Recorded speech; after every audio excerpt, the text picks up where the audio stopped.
He denominado este sermón los sufrimientos de Cristo y su gloria postrera.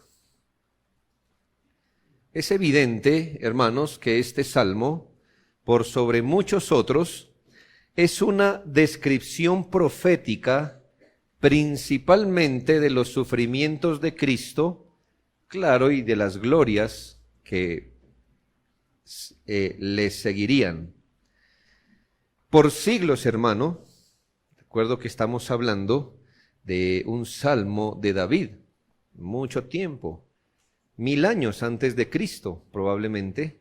La pregunta siempre ha sido, ¿de quién habla este salmo? ¿A quién está describiendo el Salmo 22? Se han intentado, hermanos, dar muchas respuestas variadas, lamentablemente, para no decir que este es un salmo que describe los sufrimientos de Cristo en la cruz y las glorias que vendrían tras estos sufrimientos.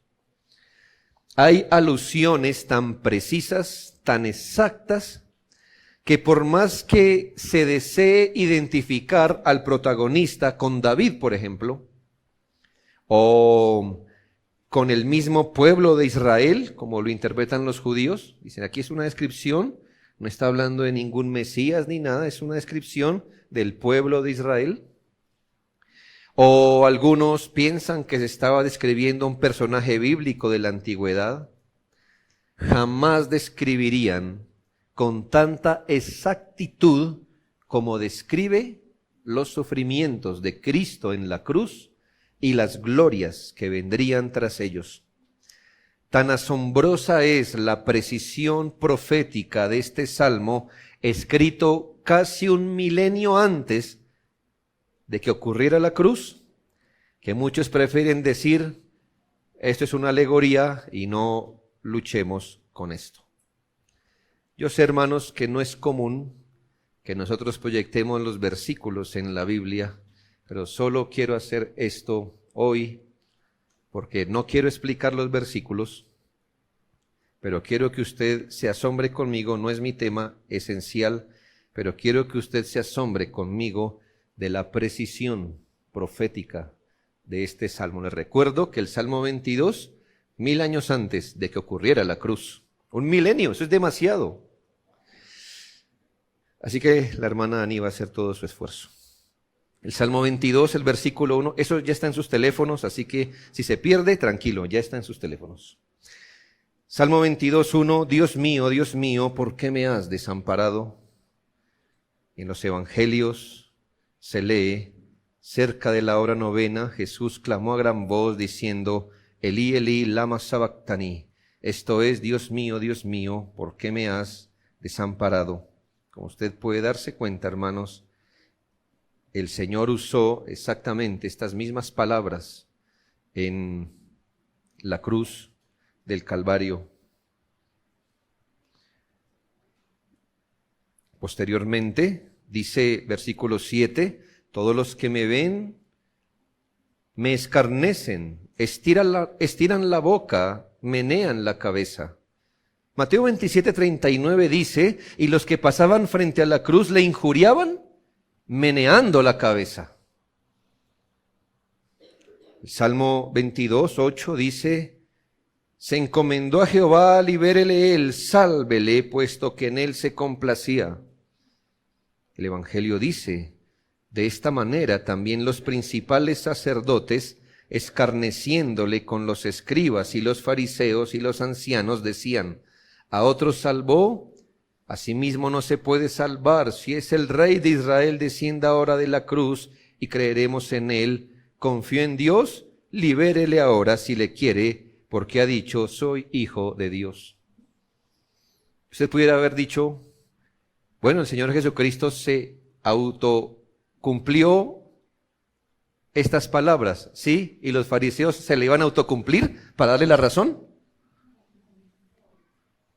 ¿Me hago entender? Usted puede decir, Cristo conocía el Salmo 22, entonces Él atrajo sobre sí todo el escenario para que pareciera que el Salmo 22 le aplica a Él. Y uno puede decir, bueno, Y los fariseos iban a hacer exactamente lo mismo, menear la cabeza y decir las mismas palabras del Salmo 22 para darle la razón. No, pues precisamente era lo que no querían hacer, pero cumplieron la Escritura. Sigamos adelante. El versículo 11 dice del Salmo: no te alejes de mí porque la angustia está cerca, porque no hay quien ayude. ¿Qué dice el Evangelio? Y les dijo: mi alma está muy triste hasta la muerte, quedaos aquí y velad. Vino luego y los halló durmiendo. Si lo nota, hermano, no hubo nadie quien le ayudara. Versículo 12, me han rodeado muchos toros, fuertes toros de Basán me han cercado. Obviamente, hermanos, toros, una analogía, un pueblo que es ganadero. De obvio, los toros eran una raza fuerte, salvaje. ¿Y qué dice el Evangelio? De esta manera también los principales sacerdotes, la gente de poder, escarneciéndole con los escribas y los fariseos y los ancianos. Ahí estaban los toros, gente de poder, cuernos, toros, poder, rodeando a Cristo para hacerle daño. Versículo 14, mi corazón fue como cera, derritiéndose en medio de mis entrañas. ¿Y qué dice Juan 19? Pero uno de los soldados le abrió el costado con una lanza y al instante salió sangre y agua. Como si estuviera el corazón derretido, hermanos, como cera. Versículo 15 del Salmo 22, como un tiesto se secó mi vigor y mi lengua se pegó a mi paladar. Juan 19 dice, después de esto, sabiendo Jesús que ya todo estaba consumado, dijo, para que la Escritura se cumpliese, tengo sed. Versículo 16, porque perros me han rodeado. Bueno, les recuerdo aquí, solo antes de seguir, que los perros en esa época, la época de Cristo, no eran mascotas. Nadie tenía como mascota un perro. Estamos hablando de un perro salvaje, de un perro del campo, no domesticado para ese entonces, y por eso los judíos lo tenían como una abominación. Claro, usted compara un toro y un perro, pues ambos hacen daño, lo que pasa es que uno tiene más poder que otro. Entonces, si los toros eran los líderes de Israel, que eran los perros, pues la gente común, y que dice el Evangelio, y el pueblo estaba mirando, y aun los gobernadores se burlaban de él diciendo, a otro salvó, sálvese a sí mismo, si este es el Cristo, el escogido de Dios. Y los soldados, ¿qué dice el texto? ¿Los soldados qué? Le escarnecían, gracias. Es que por el cuadrito que hice no me salió. Versículo 16 dice, horadaron mis manos y mis pies. ¿Qué es horadar? Traspasar. Las niñas que usan aretes, bueno, les horadaron sus oídos. Y aquí dice, horadaron mis manos y mis pies. ¿Y qué dice el Evangelio? Y cuando llegaron al lugar llamado de la calavera, le crucificaron allí. Lo horadaron, hermanos, en las manos y en los pies. Versículo 17 dice, contar puedo todos mis huesos. ¿Y qué dice el Evangelio? Vinieron pues los soldados y quebraron las piernas al primer ladrón y asimismo al otro que había sido crucificado con él. Mas cuando llegaron a Jesús, como le vieron ya muerto, no le quebraron, ¿qué dice allí? ¿Las piernas? Muy bien. Estaba profetizado que aunque le hicieran tanto mal, nunca le iban a quebrar uno de sus huesos. ¿Me hago entender? En esto el Señor nos enseña que todo estaba siendo controlado por Dios. Versículo 18, repartieron entre sí mis vestidos y sobre mi ropa echaron suertes. Y el Evangelio dice, cuando lo hubieron crucificado, repartieron entre sí sus vestidos, echando suertes sobre ellos para ver qué se llevaría cada uno. El versículo 22, anunciaré tu nombre a mis hermanos, en medio de la congregación te alabaré. Y dice Hebreos, porque convenía a aquel por cuya causa son todas las cosas, y por quien todas las cosas subsisten, que habiendo de llevar muchos hijos a la gloria, perfeccionase por aflicciones al autor de la salvación de ellos, porque el que santifica y los que son santificados de uno son, por lo cual no se avergüenza de llamarlos hermanos.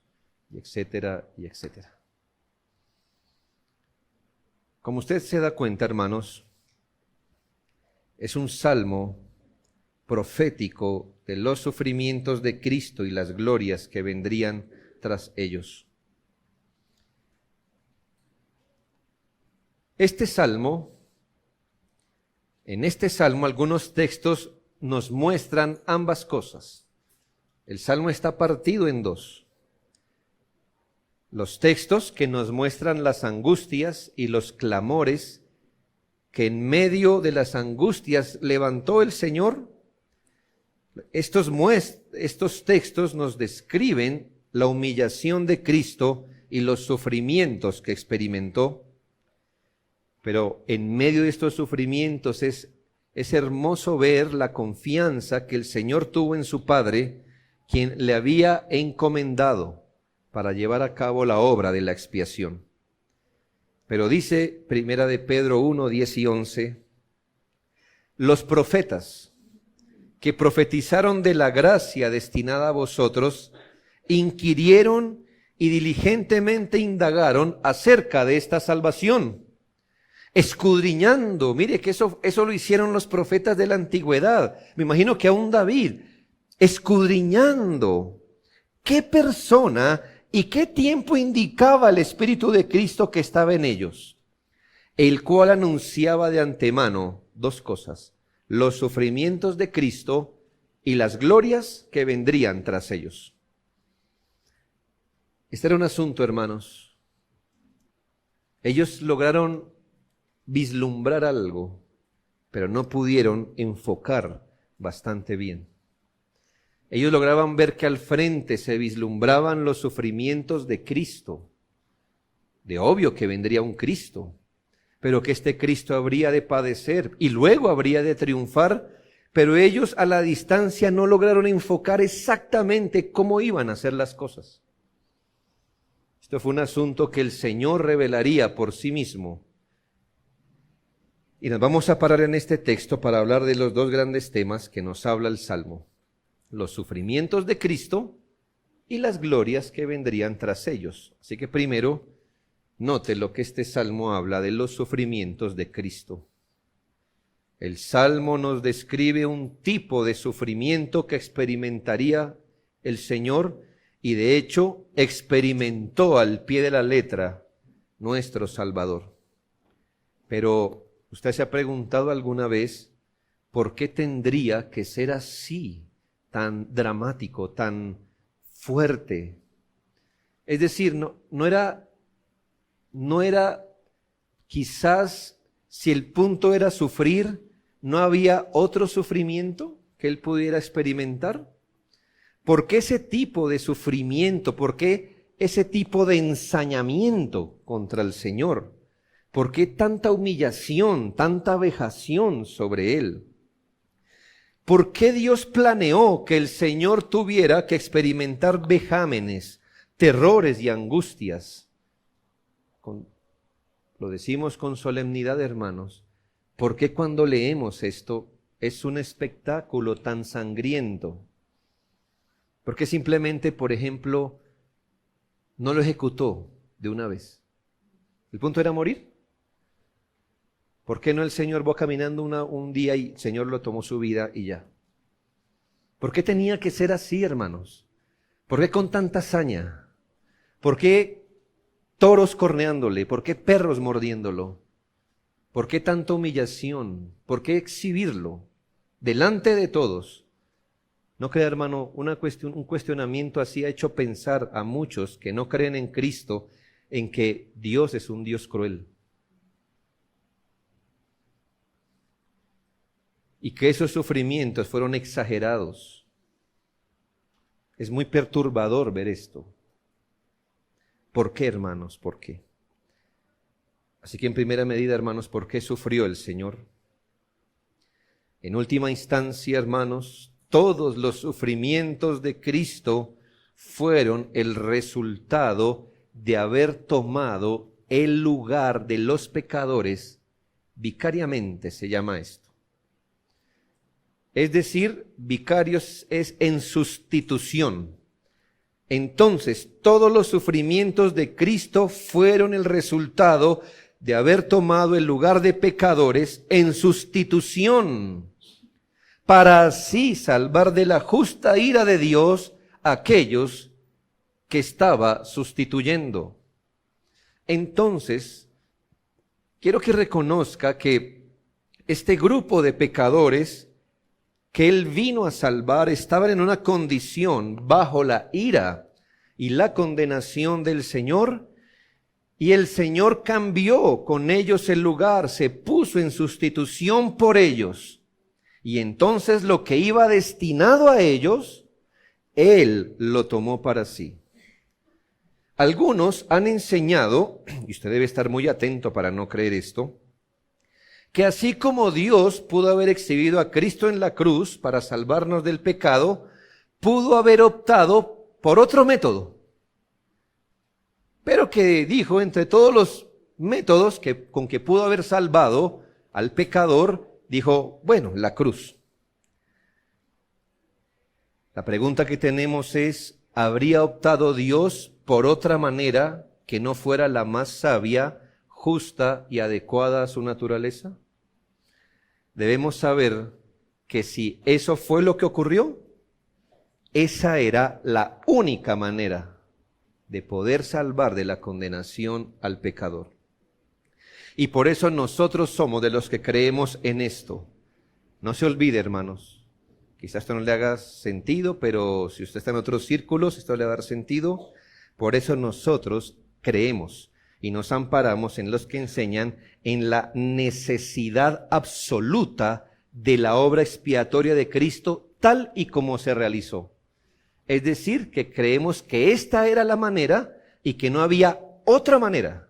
Hubo un teólogo que queremos mucho nosotros, antiguo, sí, pero dijo, bueno, el Señor pudo haber sacrificado un cerdo y eso lo hubiera recibido como ofrenda por el pecado, pero quiso dar a Cristo en la cruz.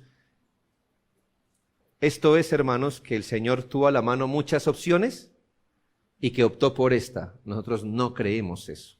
Creemos que si el Señor optó por esta, es porque era la única, absolutamente esa era la única manera de salvarnos a nosotros de la ira de Dios. Creemos en la necesidad absoluta de la obra expiatoria y así como se realizó. La necesidad absoluta de la expiación tiene como fundamento la justicia inflexible y perfecta de Dios, por la cual Él debe mantener y de hecho mantiene su santidad en contra del pecado y del pecador. Si Dios es santo, justo, santo en una manera que usted y yo no conocemos. La Biblia lo repite 3 veces, pero es una manera de decir que su santidad es intensa, infinita, y su justicia es inflexible. Él debe mantener su justicia y santidad libre de pecado, de manera que, hermanos, la necesidad de la expiación se funda en el hecho que Él es justo y perfecto, por lo cual debe mantener su santidad en contra del pecado y debe dar el castigo debido a los transgresores. Mire lo que dice el versículo 2 y 3 de nuestro Salmo. Dios mío, clamo de día y no respondes. Aquí hay alguien que sufre, ¿verdad? Dios mío, clamo de día y no respondes. Y de noche, y no hay para mí reposo. Pero ¿qué dice el siguiente versículo? Pero tú eres santo. Es decir, Cristo dijo, yo sé que estoy sufriendo, pero no estoy sufriendo injustamente. Tú estás en mí vindicando tu justicia. Dios mío, te clamo y no respondes. No hay para mí reposo. Pero esto no es injusto. Tú eres santo, tú que habitas en las alabanzas de Israel. Todo eso que pasó en la cruz, usted debe recogerlo en su mente como la expresión más perfecta de santidad y justicia de Dios contra el pecado. Pregúntese, ¿qué merece el individuo que ha herido y pisoteado la infinita e intensa santidad y justicia de Dios? ¿Qué merece, hermanos, el individuo que ha herido la justicia de Dios, que ha pisoteado la santidad de Dios?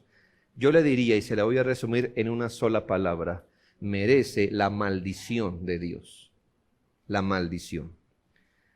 La maldición, hermanos, significa la suma de todos los males, en todas las áreas de su existencia y en todas las partes de su ser. Para que usted entienda un poco más el concepto de maldición, mire su opuesto, la bienaventuranza. ¿Qué es la bienaventuranza? La suma de todos los bienes, de todos los beneficios, de todas las bendiciones. Solo a sus hijos el Señor les dice: bienaventurados, doblemente dichosos, benditos, bendecidos por mí. No les cabe otra bendición. Bueno, la maldición es lo opuesto a la bienaventuranza. Es la suma de todos los males. Entonces considere, usted dirá, mire, es muy exagerado que Dios haya hecho esto. Bueno, es un exagerado Dios si la traición hubiera sido contra usted. Yo pienso que las cosas entre los pecadores, hay manera de solucionarlos, pero qué pena, qué consecuencia merece quien desafía y pisotea y le tira piedras y quiere escarnecer al único ser santo, infinito, puro como es Dios. Pues hermanos, el crimen al mayor de los seres es el mayor, o merece el mayor de los castigos. ¿Y cuál es el mayor de los castigos? Estar bajo su maldición. Y estar bajo la maldición de Dios significa la suma de todos los males, en todas las áreas de su existencia y en todas las partes de su ser. La verdadera causa de todo el sufrimiento de Cristo fue, hermanos, que Él, para que su pueblo disfrutara de la bienaventuranza, Él se hizo maldición. Quiero que mire la grandeza de esto. Esto es el evangelio puro y esencialmente. Nosotros los pecadores nacimos bajo maldición y merecíamos vivir y morir bajo ella y permanecer eternamente bajo la maldición, es decir, quedar sepultados bajo la suma de todos los males y así nuestra existencia para siempre. Pero como el Señor vino a sustituir a su pueblo en la cruz, entonces Él los saca de debajo de la maldición y de todos los males para trasladarlos al estado de la bienaventuranza, poniéndose Él bajo maldición. Y cuando Él ocupó el lugar de nosotros bajo maldición, ¿qué exactamente debería experimentar Él? Hermanos, la suma de todos los males. Si es con Dios, su relación con Dios, pues la suma de todos los males de parte de Dios. ¿Usted se ha puesto a pensar cuál es el peor de los males que Dios, o de las maldiciones de parte de Dios? Mire, lo dice el Salmo. Es cuando Él abandona a un individuo. Cuando Él lo abandona. Tome eso como la suma de todos los males para con Dios.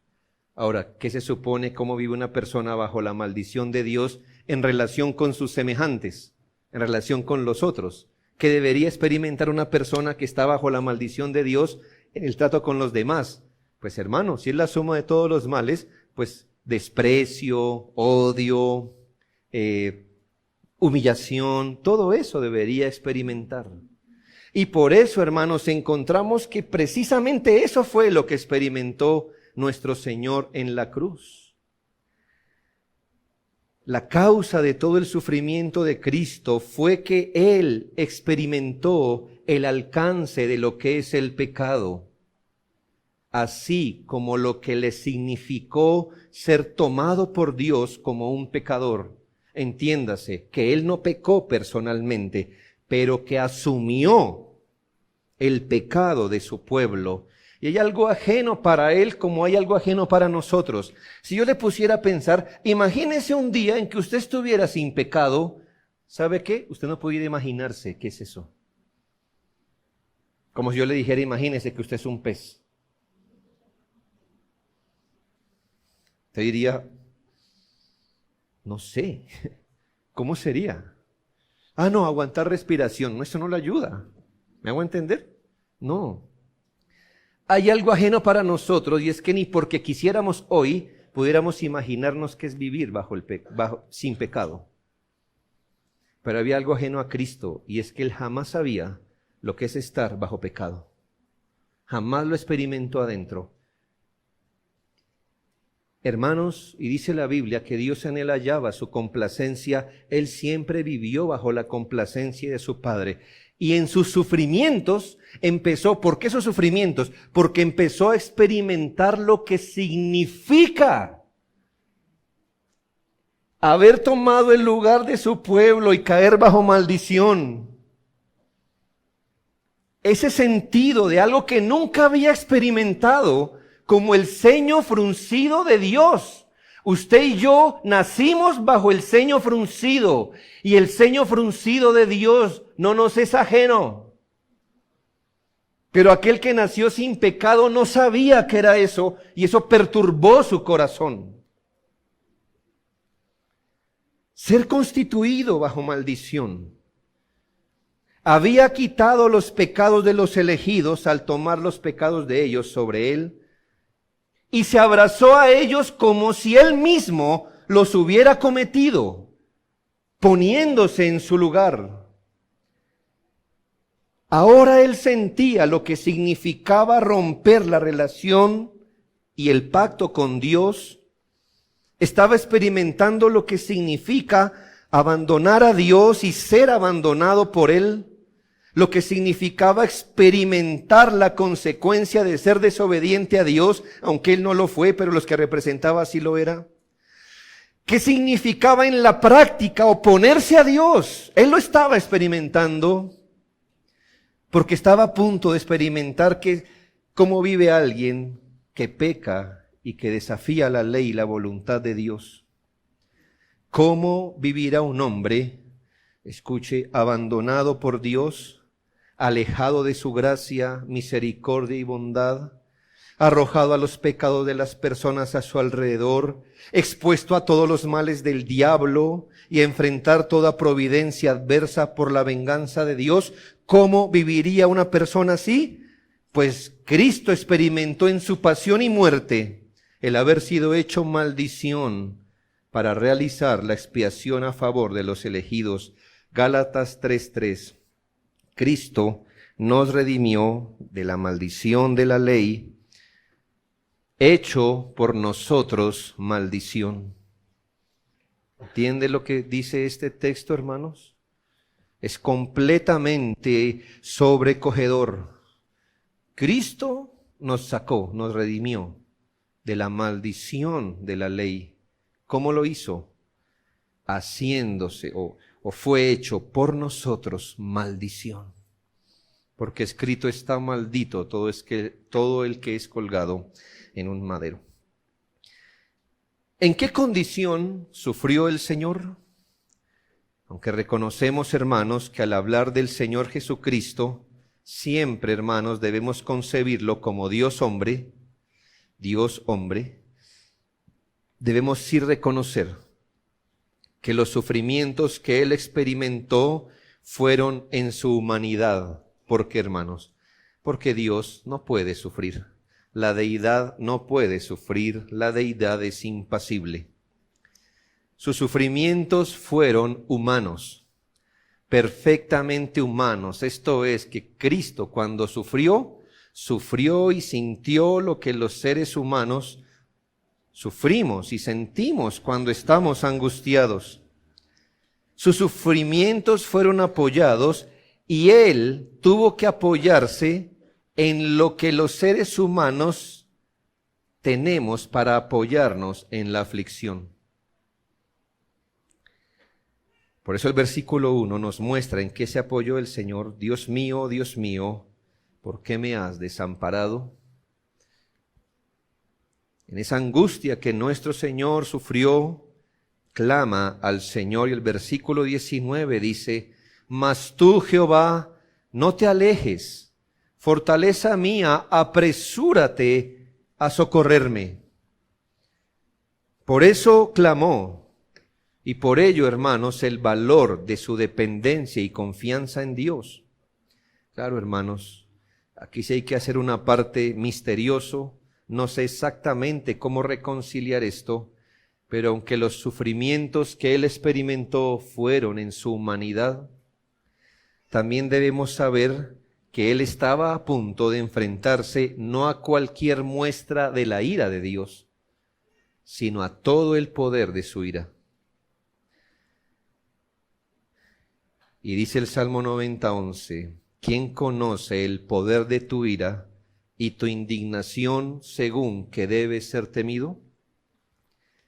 Y ya que Él iba a experimentar en un momento todo el peso de la ira de Dios, lo que un pecador que no se arrepiente va a experimentar toda la eternidad, Él lo iba a experimentar en un momento específico.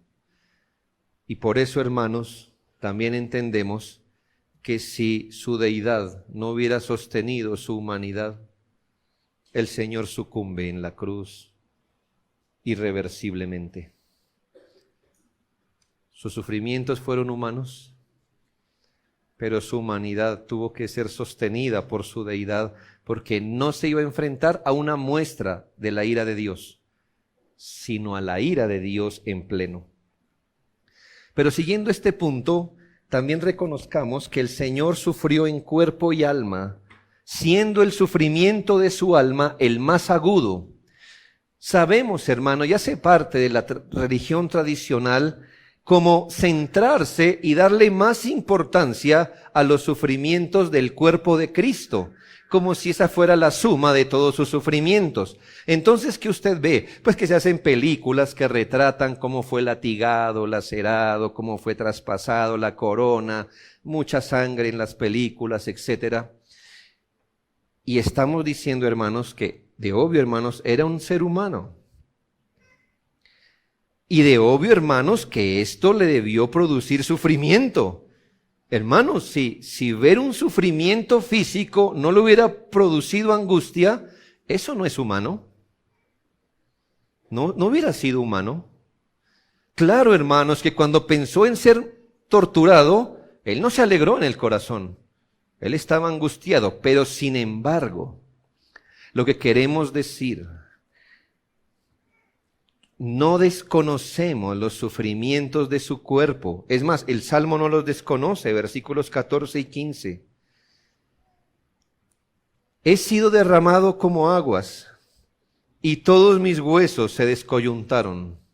No sé, hermano, es una alegoría muy, muy dolorosa. ¿Se le ha descoyuntado un hueso? Creo que no. ¿Y si se les coyuntaran todos? El dolor intenso, hermanos, estamos hablando. Y dice la Biblia, todos mis huesos se descoyuntaron, mi corazón fue como cera. Y aquí hago un paréntesis. Usted sabe, hermanos, que literalmente el corazón de Cristo explotó. Eso es médico, hermanos. Él tuvo un choque físico, literal, y colapsó su corazón y se reventó. Y por eso cuando lo hieren en el costado, hermanos, sale agua y sangre, porque su corazón se reventó dentro de su pecho. Como un tiesto se secó mi vigor y mi lengua se pegó a mi paladar. y me has puesto en el polvo de la muerte. Hermanos, no estamos desconociendo los sufrimientos de Cristo en el cuerpo, pero hermanos, más agudos fueron los dolores de su alma y las angustias de su corazón. Por eso pudo decir en el versículo 2, no hay para mí reposo. Sin duda que al ver la espada de la ira de Dios, él se angustió. Pero hubo algo que le aterró más: ver quién empuñaba esa espada. Su padre amante ahora venía hacia él como juez vengador. Y todo, hermanos, para redimir a los que tenían que soportar por sí mismos la ira divina. Un teólogo dice esto, lo cito porque es muy hermoso. En vista del hecho de que Jesús, hacia el fin de su vida, comenzó a hablar de sus futuros sufrimientos, nos inclinamos frecuentemente a pensar que las agonías finales constituyeron el total de sus padecimientos. No obstante, su vida toda fue de sufrimiento. Fue de por vida el siervo del Señor de los ejércitos. La vida de un inmaculado asociado diariamente con pecadores. La vida del único santo en medio del mundo maldecido por el pecado. El camino de la obediencia para él a la vez fue un camino de sufrimiento. Sufrió a causa de los repetidos asaltos de Satanás, a causa del odio y la incredulidad de su propio pueblo, a causa de la persecución de sus enemigos. Puesto que pisó él solo el lagar, su soledad debe haber sido opresiva y su sentido de responsabilidad aplastante. Fue el suyo un sufrimiento consagrado, creciendo en severidad a medida que se aproximaba a su fin. El sufrimiento que comenzó en la encarnación alcanzó finalmente su clímax en su magno sufrimiento en el final de su vida, y allí toda la ira de Dios en contra del pecado cayó sobre él. Toda la ira de Dios cayó sobre él. Es algo que nadie ha experimentado hasta hoy. Y que en el caso del pecador no arrepentido, lo experimentará en toda una eternidad sin alcanzar completamente a experimentar o a saciar.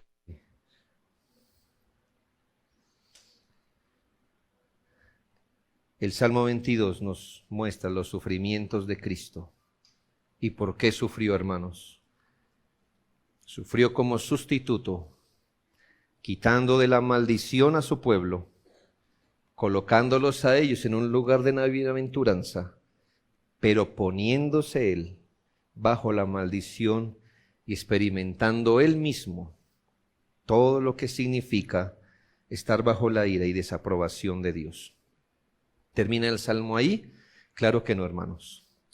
Ahora el Salmo nos habla de su gloria postrera. Y entonces, hermanos, del versículo 22 en adelante, nos alza la mirada ahora. El Salmo no solo prefiguró los sufrimientos de Cristo como sustituto del pecador delante de la justicia y santidad de Dios, también nos muestra los logros de su sufrimiento. No sufrió por sufrir, sufrió para lograr algo. ¿Qué logró Cristo con sus sufrimientos? ¿Cuál fue el fruto de la aflicción de su alma, el cual el Señor vería y quedaría satisfecho, habiendo justificado a muchos y llevando las iniquidades de ellos? Aunque hay muchas más, nos limitaremos a la información del Salmo y en el orden que aparecen. Primera gloria postrera o primer fruto del sufrimiento de su alma, primer logro que se derivó de haber puesto su vida en expiación por el pecado, la formación de un pueblo para la adoración a Dios. ¿Qué logró Cristo en la cruz? ¿Cuál es el primer fruto, al menos en el texto? Hermanos, la formación de un pueblo para la adoración a Dios. ¿Sabe ¿de dónde surge la iglesia? Así usted, yo digo, ¿de dónde surge usted? Mira, vengo de la barriga de mi mamá. Perfecto. Usted viene de allá, de las profundidades, ¿verdad? En lo profundo, dice, fue entretejido mi cuerpo. Entonces usted vino de las entrañas, ¿sí? Usted se llevó un poquito de su mamá, ¿ya? Le desgarró por dentro. Bien. Escuche, ¿de dónde viene la iglesia? Mire, hermano, de las venas de Emanuel, de la sangre de Cristo en la cruz, nació un pueblo para la adoración a Dios. Cristo en la cruz ganó para sí un pueblo, redimió para sí una familia de entre todas las familias de la tierra que Él puede reclamar como su simiente. Estos son míos, esto es mi descendencia, como si fueran de su misma sangre, y por eso le llama mi cuerpo, porque es suyo. Porque es como si fuera de su sangre, y casi que literalmente la iglesia surgió de sus venas. Y por eso, porque son su simiente, son su sangre, su cuerpo, por eso les puede llamar mis hermanos. Versículos 22 y 23. Anunciaré tu nombre a mis hermanos en medio de la congregación, de esa congregación de gente que yo redimí. En medio de la congregación te alabaré. ¿Quiénes son ellos? Los que teméis a Jehová, alabadle, glorificadle, descendencia toda de Jacob, y temedle vosotros, descendencia toda de Israel. El Señor en la cruz compró un pueblo, es decir, lo hizo nacer, lo generó. ¿Para qué, hermanos? Para que ese pueblo se congregara y le adorara a Él. ¿Lo leyó? Los que teméis a Jehová, que andad cada uno por su lado, porque uno puede ser cristiano sin iglesia. No. Los que teméis a Jehová, alabadle, glorificadle. Como en medio de la congregación, Dios creó un pueblo de su sangre para adorarle, para su adoración. Tito 2:14 dice, quien se dio a sí mismo, Cristo, quien se dio a sí mismo por nosotros para redimirnos de toda iniquidad y purificar para sí un pueblo propio, celoso de buenas obras. Entonces el Señor en la cruz purificó un pueblo propio. Ese pueblo es de Cristo, es de Él. Él se lo ganó, más que se lo ganó, su sangre dio a luz la vida de una iglesia, de un pueblo, que ahora este pueblo es para su adoración, para su alabanza, para sus loores. Este mismo pueblo es su cuerpo. Y por eso, desde el Salmo se vaticinaba que vendría los verdaderos adoradores del nuevo pacto. Segundo fruto, la afirmación de sus tres oficios sobre ese pueblo como mediador. La afirmación. ¿Qué otro fruto de Cristo en la cruz? De haber puesto su vida por los otros. Bien, que sus tres oficios, profeta, sacerdote y rey, serían afirmados sobre ese pueblo que creó. Sobre ese pueblo de su gloria, sobre ese pueblo Él afirmaría sus tres oficios como mediador. Es decir, como Salvador victorioso. Miremos el primero, como profeta de su pueblo, versículo 22. Anunciaré tu nombre a mis hermanos. Se ganó más que se ganó el derecho a que su pueblo le escuche, a que su pueblo le atienda. Hermanos, no reconocemos otro maestro que Cristo. Cristo es nuestro profeta. Usted puede venir con una buena idea, yo puedo venir con una buena idea, y la gente y el mundo, todos podemos tener bonitas ideas, pero cuando nuestro profeta habla que es Cristo, calle delante de él todo su pueblo. Si Cristo lo dijo, punto. Él no solo dio su vida por la iglesia, aquí está dicho que se afirmaría como la única fuente de su conocimiento y su voluntad sería puesta sobre ellos. Anunciaré tu nombre a mis hermanos. Lo que se ha identificado como aquella obra gloriosa de Cristo revelando al Padre, señalándoles además los caminos de la salvación a su pueblo y la voluntad de Dios para su vida. El Señor era consciente de eso. En Lucas 4:18 dice, Él mismo dijo, el Espíritu del Señor está sobre mí, por cuanto me ha ungido para dar buenas nuevas a los pobres. Y en Hebreos 1:1 dice, Dios, habiendo hablado muchas veces y de muchas maneras en otro tiempo a nuestros padres por los profetas, en estos postreros días nos ha hablado por el Hijo. Miren, no solo que la iglesia viene de las venas de Cristo, nuestra existencia depende de las palabras de Cristo, porque Él es nuestro profeta. Segundo, como sacerdote intercesor. Versículo 24 del Salmo. Porque no menospreció ni abominó la aflicción del afligido, ni de él escondió su rostro, sino que cuando clamó a él, le oyó. Aquí estaba escrito, hermanos, este oficio del Señor, no menospreciando al afligido, ni escondiendo su rostro de él, sino estando atento cuando este afligido clamara a él. ¿Quién escucha, hermanos, nuestras aflicciones? ¿Quién nos escucha cuando clamamos a Él? Nuestro Señor Jesucristo, y eso hace parte de su oficio sacerdotal. Habiendo dado su vida como ofrenda, ahora se ha sentado en la majestad de los cielos para interceder por su pueblo, y mediante su obra redentora y su oración, llevarlos a salvo a la gloria.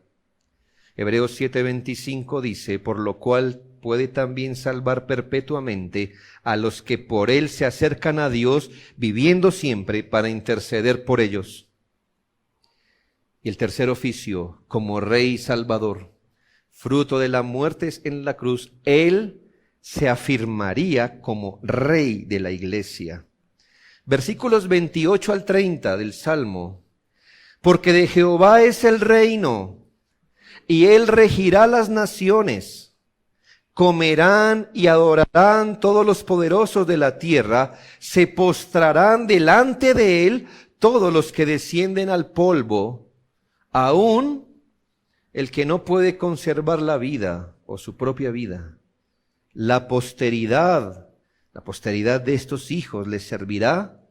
Esto será contado de Jehová hasta la postrera generación. Que estaba profetizando que el Señor regiría, gobernaría a los suyos.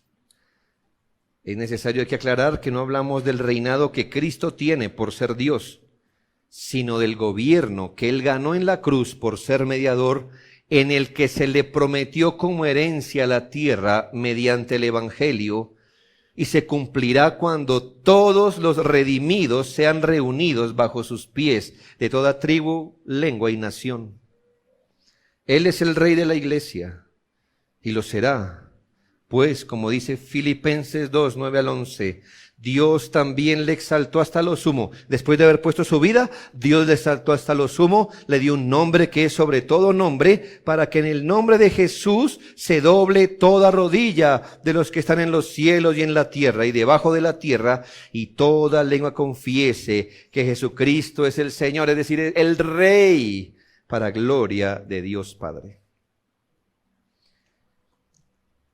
¿Cuál fue el fruto de la aflicción de su alma? 1, la formación de un pueblo para la adoración a Dios. 2, la afirmación de sus 3 oficios sobre ese pueblo.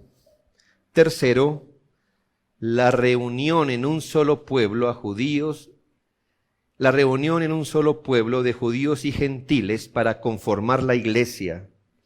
la reunión de judíos y gentiles para conformar la iglesia. Versículos 30 y 31. La posteridad le servirá. Esto será contado de Jehová hasta la postrera generación. Vendrán y anunciarán su justicia a un pueblo no nacido aún. Anunciarán que Él hizo esto. Es claro, hermanos, que fruto del sufrimiento de Cristo en la cruz, Él conformaría un pueblo. Eso ya lo vimos. Pero todavía estaba en semilla, como un papelito enrollado, ¿verdad? Que se iba desenrollando con la historia. Hermanos, el judío promedio reconocía, el piadoso, que el Señor iba a traer salvación, que un día vendría el Mesías a redimirlos, pero creo que ninguno estaba preparado para entender que ese pueblo que Él iba a redimir no solo estaría compuesto de judíos, sino de gentiles. Aún sus mejores 11 hombres, los que hicieron, digamos, maestría con Él, ¿verdad? Llegado el momento, lo mejor que pudo decir este teólogo es esto: yo no sé por qué estoy aquí en casa de ustedes gentiles, porque he sido entrenado a que esto me da asco. Así empezó la tarde de evangelismo de Pedro. Para que usted entienda, hermano, que realmente no podían concebir que los gentiles vendrían a ser pueblo del Señor, que dijo el Señor: la posteridad me servirá. Y un pueblo que no ha nacido aún, a él también se le anunciará esto.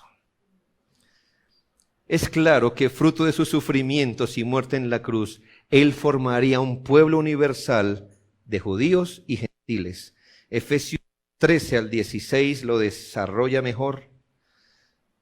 Pero ahora en Cristo Jesús, en Cristo, escuche, en Cristo, no sin Cristo, en Cristo, vosotros que en otro tiempo estabais lejos, ahora habéis sido hechos cercanos por la sangre de Cristo, porque Él, Cristo, es nuestra paz, que de ambos pueblos hizo uno, derribando la pared intermedia de separación, aboliendo en su carne las enemistades, la ley de los mandamientos expresados en ordenanzas, para crear en sí mismo de los dos un solo y nuevo hombre, haciendo la paz, y mediante la cruz reconciliar con Dios a ambos en un solo cuerpo, matando en ellas las enemistades. Por eso, hermanos, nosotros por textos como estos y más no creemos que Dios tenga dos pueblos, Israel y la iglesia. Israel simplemente fue un pueblo típico de Dios que tipificaba la iglesia. Cristo tiene un solo pueblo, y los reunió fue en Cristo, no en judíos ni gentiles. Por eso, para que usted sea puro, evangélico puro, no tiene que ir a ser judío, tranquilo. No compre la kipá, ni empiece a decir Yeshua, ni cosas así. Tranquilo, que de dos pueblos hizo uno. Y ese uno no es judío ni gentil. Se llama iglesia. Y están reunidos bajo Cristo. Cristo rompió esa pared de separación.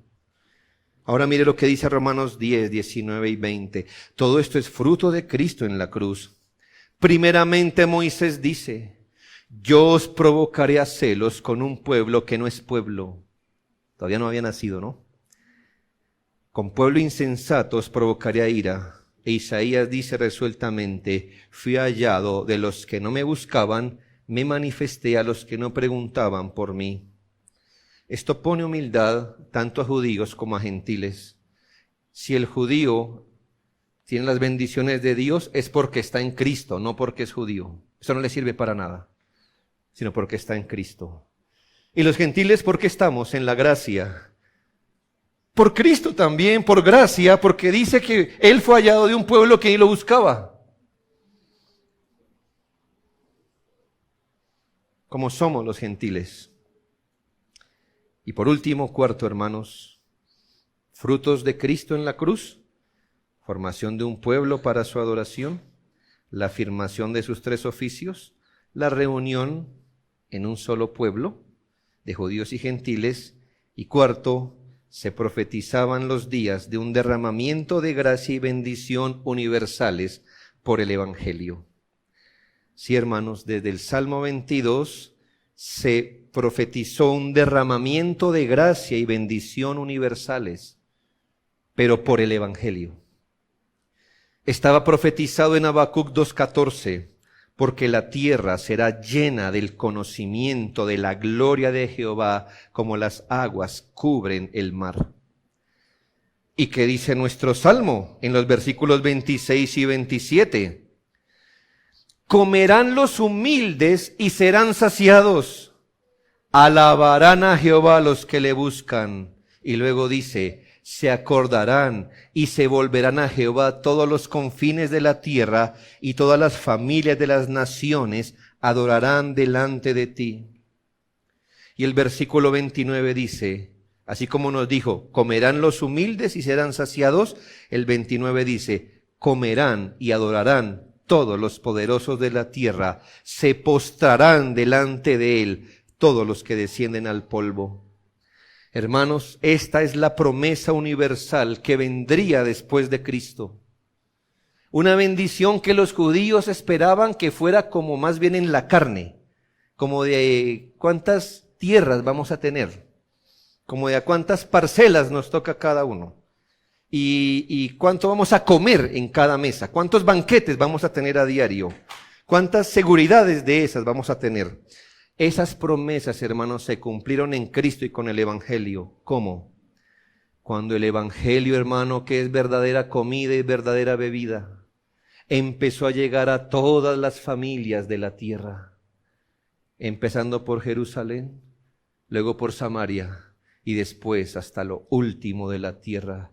Hermanos, esos días fueron profetizados, los días en que el Evangelio empezó a servirse en la mesa de muchas naciones, derramamiento de gracia. Esto es, hermanos, porque Dios pudo haber sumido a toda la humanidad en oscuridad, pero aquí estaba el Evangelio como hasta el día de hoy corriendo. Así se cumplió la promesa de Dios de bendecir a todas las familias de la tierra a través del descendiente de Abraham, que es Cristo. Mi conclusión, hermanos. El Salmo 22 es un salmo que nos muestra los sufrimientos de Cristo y las glorias que vendrían tras ellos. El Salmo 22 miraba hacia los días postreros, a los días que hoy vivimos, de las glorias del Evangelio.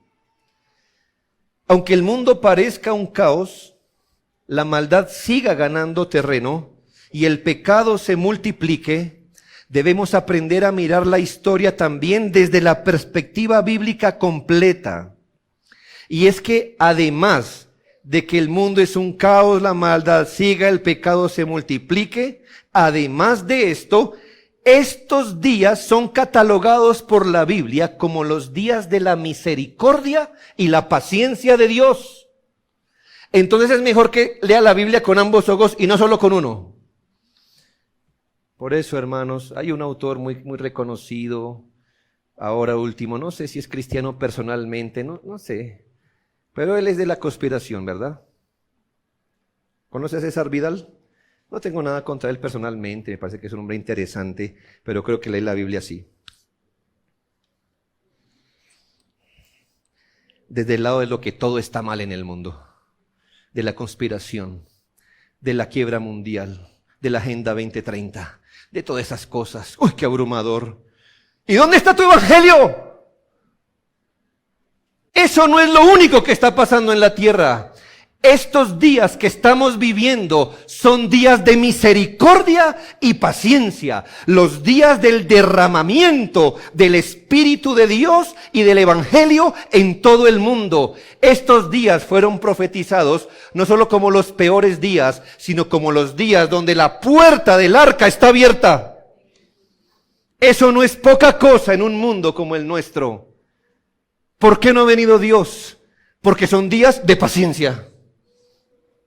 Porque ¿cuál es el día de la salvación? Hoy.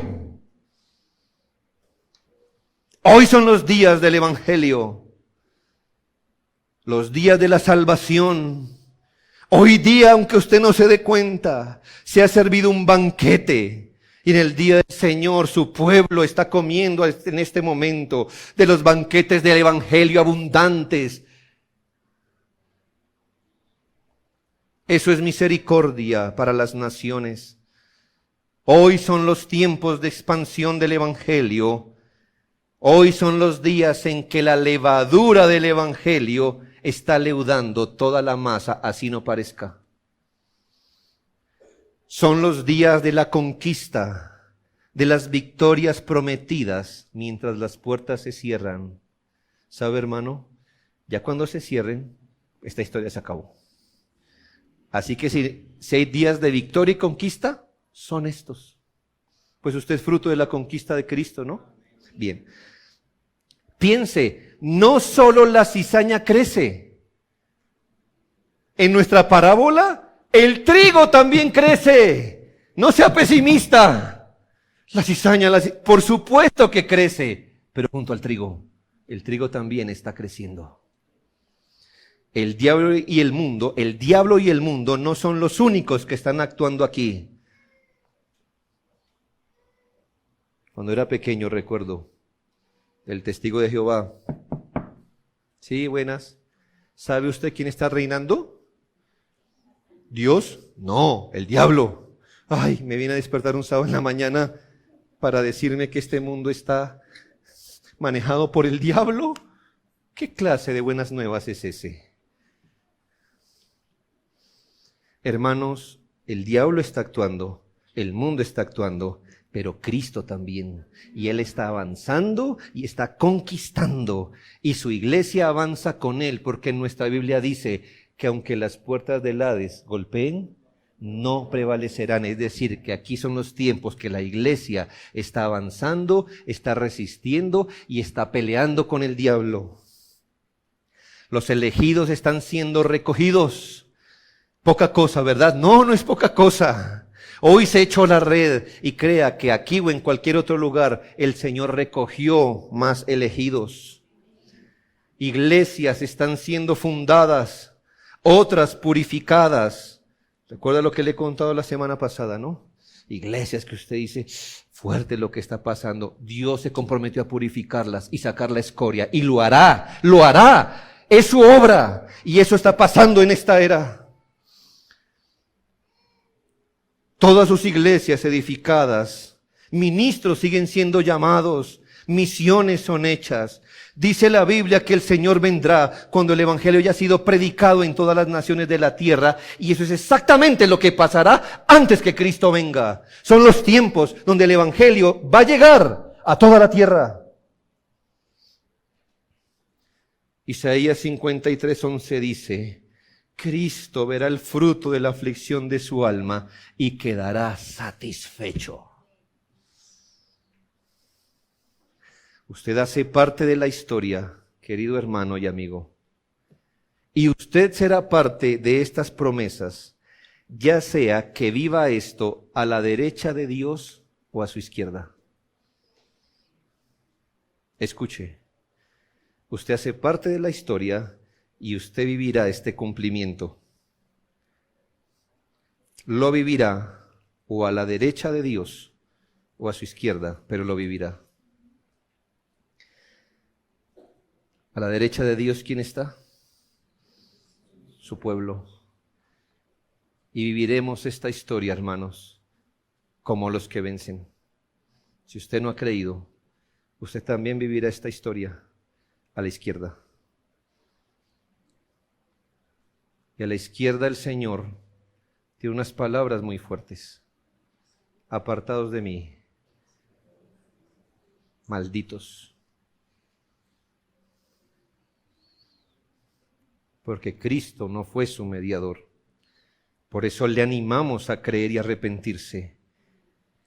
Pero si usted se ha arrepentido, únase con más compromiso y esperanza y adoración y trabajo. Usted está a la derecha. Usted va a ver cómo Cristo será entronizado. Que Cristo, hermanos, sea glorificado entre nosotros. Oremos.